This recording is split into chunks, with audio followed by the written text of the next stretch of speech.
Bismillahirrahmanirrahim. Assalamualaikum warahmatullahi wabarakatuh. Alhamdulillahirabbil alamin. Wassalatu wassalamu ala asrofil anbiya'i wal mursalin Sayyidina wa maulana Muhammadin wa ala alihi wa sahbihi ajma'in. Alhamdulillah, segala puji dan syukur hanya kepada Allah Subhanahu wa ta'ala atas segala limpahan nikmat yang sampai saat ini kita rasakan. Nikmat iman, nikmat Islam, nikmat sehat, dan juga nikmat kesempatan sehingga kita dapat hadir untuk melaksanakan sholat Jumat secara berjamaah.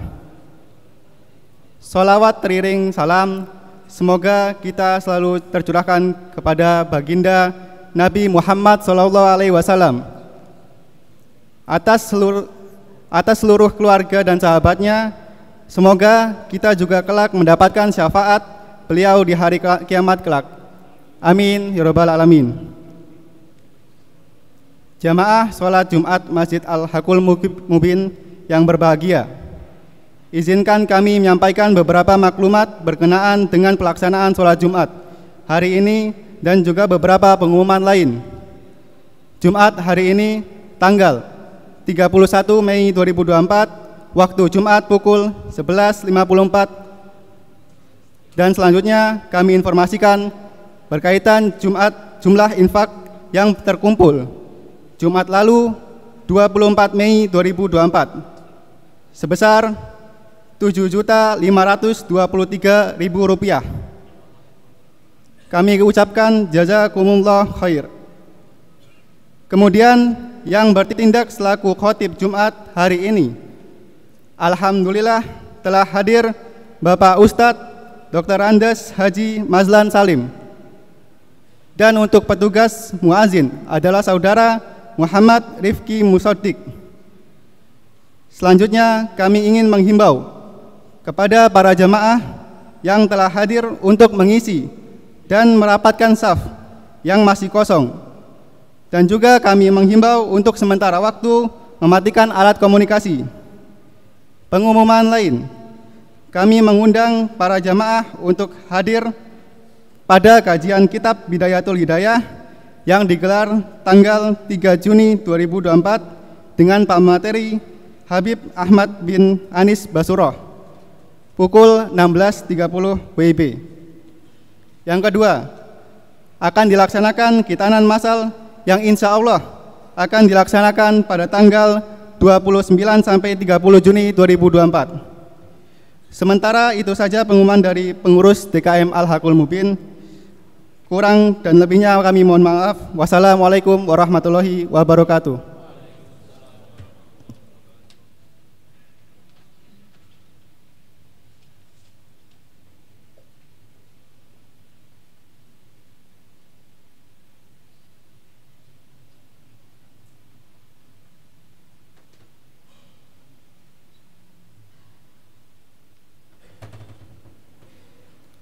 Assalamualaikum warahmatullahi wabarakatuh.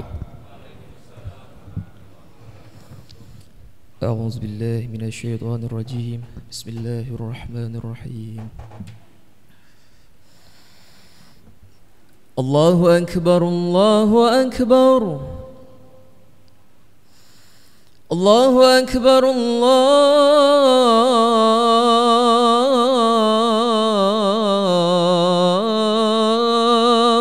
أكبر. أشهد أن لا إله إلا الله.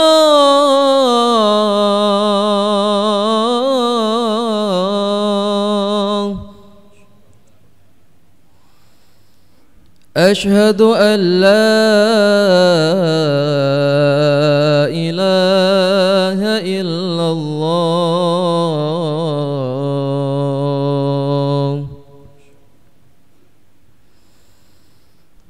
أشهد أن محمدًا رسول الله.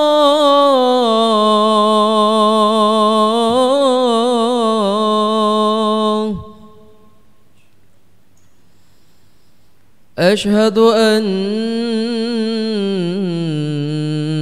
محمد رسول الله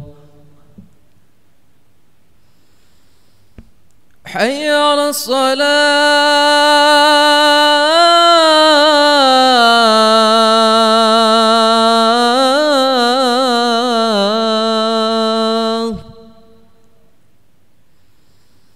حي على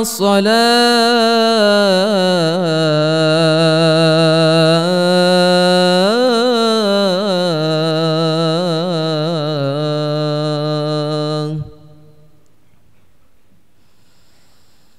حي على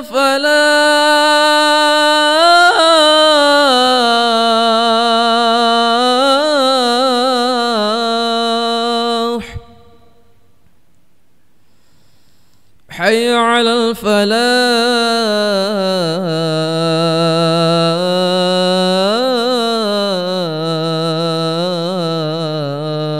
الفلاح الله أكبر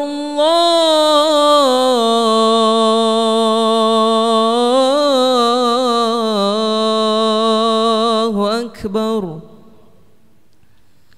لا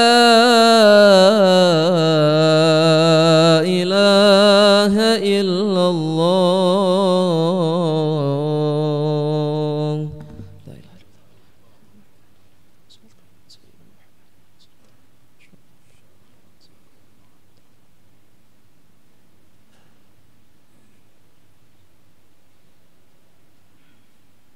إلا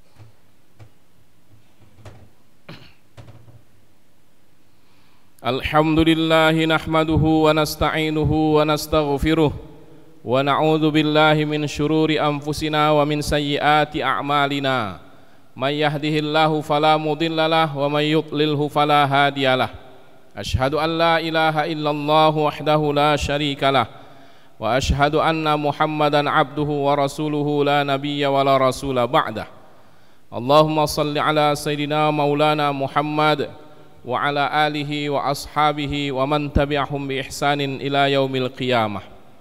Amma ba'du fa ya ibadallah usikum wa nafsi bi taqwallah faqad fazal muttaqun. Wa qala Allah ta'ala fi kitabihil karim a'udzu billahi minasy syaithanir rajim. Bismillahirrahmanirrahim. Ya ayyuhalladzina amanu taqullaha haqqa tuqatih wa la tamutunna illa wa antum muslimun. Shadaqallahul azim. Ma'asyiral muslimin, sidang Jumat yang dimuliakan Allah, marilah kita tingkatkan keimanan dan ketakwaan kita kepada Allah dengan istiqamah menjalankan kewajiban-kewajiban kita dan meninggalkan larangan Allah. Semoga apa yang sudah kita amalkan dari agama ini mendatangkan kemaslahatan bagi kehidupan kita dunia dan akhirat. Salawat dan salam semoga tercurahkan senantiasa ke hadirat junjungan kita Nabi Muhammad sallallahu alaihi wasallam beserta keluarga dan sahabatnya sekalian. Semoga kita mendapatkan syafaat Rasulullah di hari kemudian. Ma'asyiral muslimin rahimakumullah. Kita tentu mengenal Nabi Ibrahim alaihi salam, salah seorang Rasulullah yang mendapatkan kemuliaan dari segenap nabi yang telah diutus oleh Allah bagi manusia. Banyak gelar yang diberikan kepada Nabi Ibrahim menunjukkan keistimewaan dan kedudukan beliau sebagai utusan Allah yang mendakwahkan agama ini kepada umatnya dan sekalian manusia. Di dalam Al-Quran kita bisa menemukan berbagai sebutan-sebutan untuk Nabi Ibrahim. Di antaranya beliau disebut sebagai ulul azmi, yaitu bersama Nabi Nuh, Nabi Musa, Nabi Isa dan Nabi Muhammad sebagai rasul-rasul yang memiliki kesabaran yang tinggi serta keteguhan dalam berdakwah, membina umatnya, mengajak kepada tauhid, mengesahkan Allah Subhanahu wa ta'ala. Kemudian beliau digelar juga sebagai Khalilullah, kekasih Allah, disebabkan karena kecintaannya kepada Allah, kecintaan yang dia tunjukkan untuk dengan siap menjalankan perintah-perintah Allah walaupun berat resiko yang harus ditanggungnya. Beliau digelari juga sebagai Bapak Tauhid, di mana gelar ini disebabkan karena keteguhan dan kekuatan dakwah beliau untuk mengajak manusia kepada tauhid, mengesahkan Allah, serta proses pencarian jati dirinya dalam bertauhid kepada Allah, sebagaimana yang dapat kita baca di dalam Al-Quran surat Al-An'am ayat 76 sampai 79 itu. Kemudian beliau juga disebut sebagai bapak para nabi karena memiliki 2 orang anak yang dua-duanya menjadi nabi, yaitu Nabi Ismail dan Nabi Ishak. Dan dari kedua nabi inilah lahir nabi-nabi seterusnya sampai kepada Nabi Muhammad sallallahu alaihi wasallam.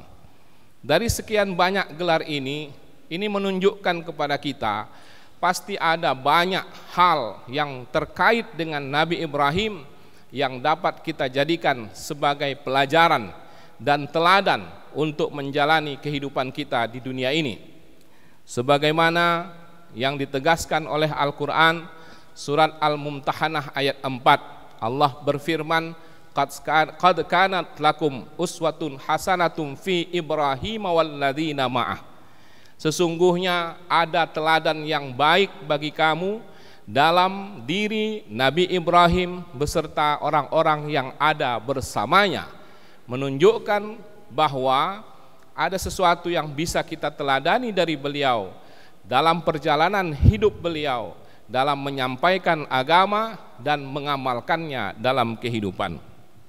Ma'asyiral muslimin rahimakumullah, setidaknya ada beberapa hal, di antaranya adalah bagaimana beliau menampakkan keteguhan dan keyakinannya yang sempurna terhadap agama, bahwa apapun yang diperintahkan oleh Allah, bahwa apapun yang telah disyariatkan dalam agama ini, beliau yakini dengan sepenuhnya dan kesiapan beliau untuk menjalankannya. Beliau tidak takut dengan apapun ketika menyampaikan agama, walaupun risikonya berat harus beliau tanggung, tapi itu semua dijalankannya dengan penuh keyakinan.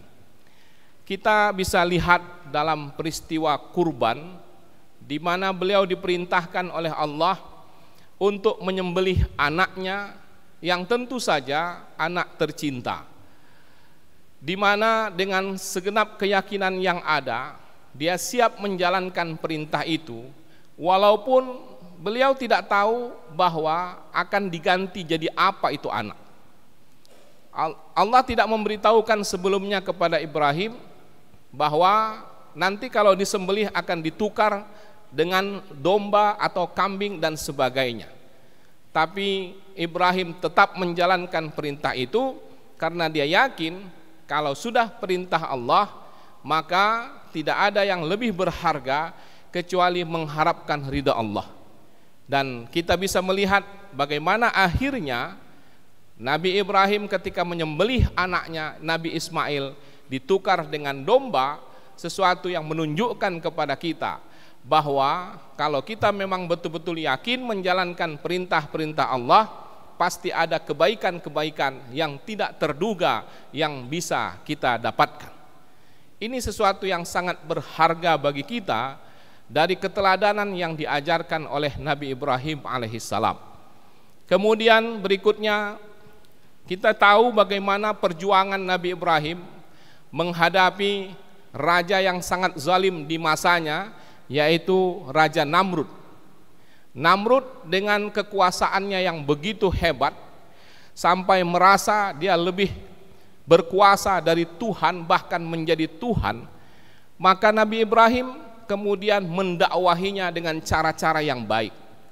Nabi Ibrahim melakukan perdebatan dengan Namrud tentang kekuasaan Allah, bahwa ketika dia mengatakan bahwa Tuhan Nabi Ibrahim itu bisa menghidupkan dan bisa mematikan, Namrud merasa dia pun bisa seperti itu.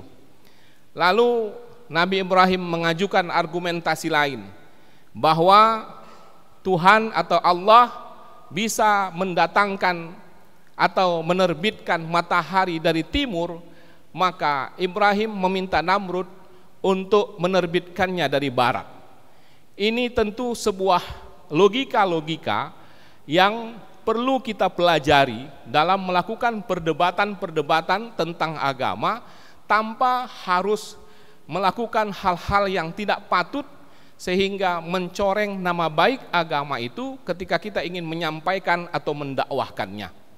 Nabi Ibrahim dengan bagus sekali melakukan argumentasi seperti itu, dan akhirnya tidak ada lagi argumentasi bantahan dari orang-orang kafir, menunjukkan bahwa apa yang dikemukakan oleh Nabi Ibrahim memang sesuatu yang benar dan tidak bisa dibantah lagi.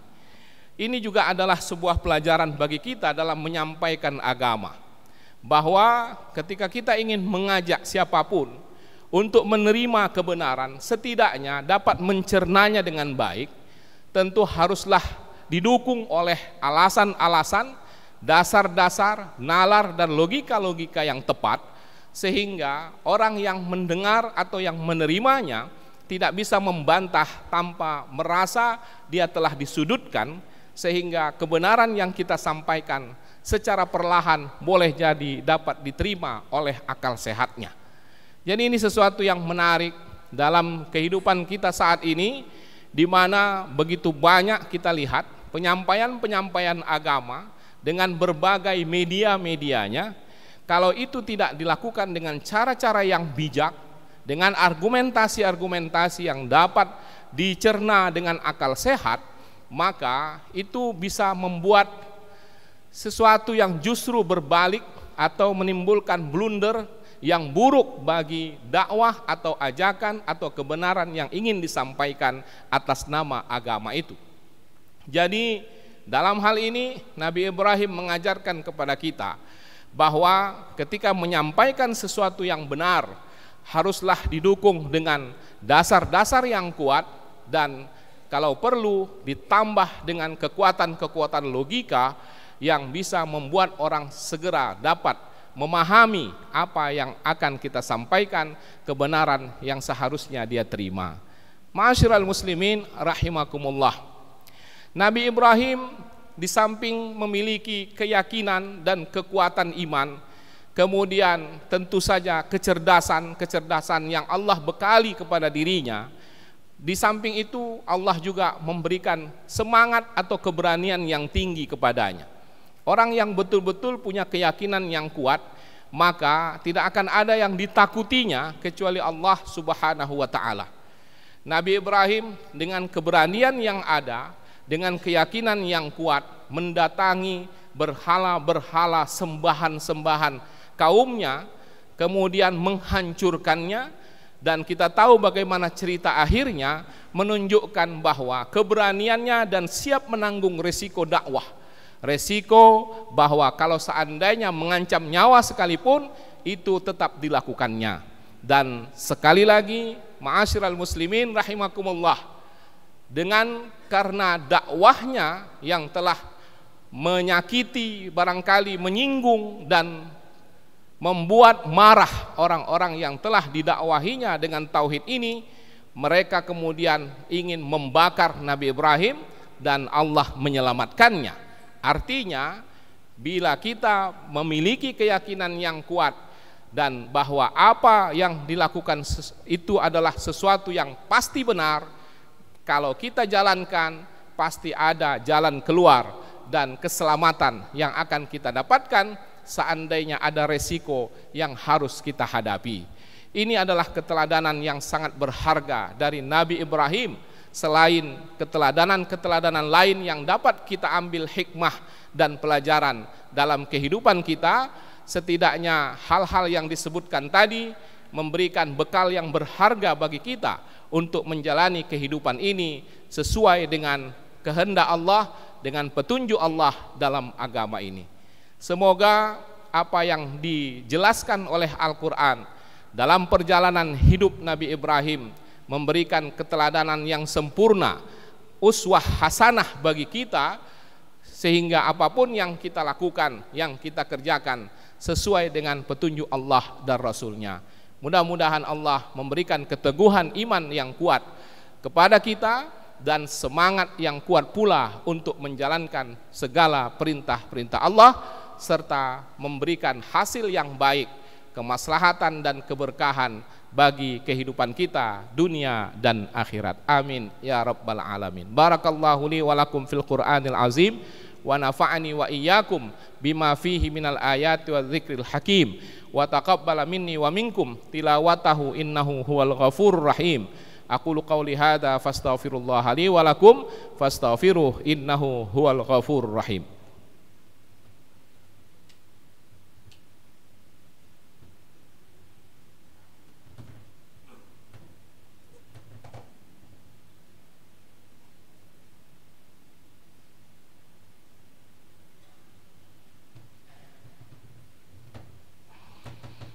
Alhamdulillahilladzi an'amana bi ni'matil imani wal islam. Asyhadu an la ilaha illallah wahdahu la syarikalah wa asyhadu anna Muhammadan abduhu wa rasuluh. Allahumma salli ala sayyidina Muhammad wa ala alihi wa ashabihi ajma'in. Amma ba'du fa ya ibadallah ittaqullaha haqqa tuqatih wa la tamutunna illa wa antum muslimun. Wa qala Allah ta'ala fi kitabihil karim. A'udzu billahi minasy syaithanir rajim. Bismillahirrahmanirrahim. Innallaha wa malaikatahu yusalluna 'alan nabi. Ya ayyuhalladzina amanu sallu 'alaihi wa sallimu taslima. Waradallahu 'anil khulafa'ir rasyidin Abi Bakr wa Umar wa Utsman wa Ali wa am baqiyati sahabati Rasulillahi ajma'in wa man tabi'ahum bi ihsanin ila yaumiddin wa 'alaina ma'hum bi rahmatika ya arhamar rahimin. Allahumma ighfir lil muslimina wal muslimat wal mu'minina wal mu'minat al ahya'i minhum wal amwat bi rahmatika ya arhamar rahimin. Allahumma aslih lana dinana alladhi huwa ismatu amrina wa aslih lana dunyana allati fiha ma'ashuna wa aslih lana akhiratana allati ilaiha ma'aduna waj'alil hayata ziyadatan lana fi kulli khair waj'alil mauta rahatan lana min kulli syarr. Allahumma jammilna bil afiyati was salamah wa haqqiqna bit taqwa wal istiqamah wa a'idna min mujibatin nadamah innaka sami'ud du'a. Rabbana la tuzigh qulubana ba'da idh hadaitana wa hab lana min ladunka rahmatan innaka antal wahhab. Rabbana atina fid dunya hasanah wa fil akhirati hasanatan wa qina adzaban nar. Sallallahu wasallam alaihi walhamdulillahi rabbil alamin. Qibis salat.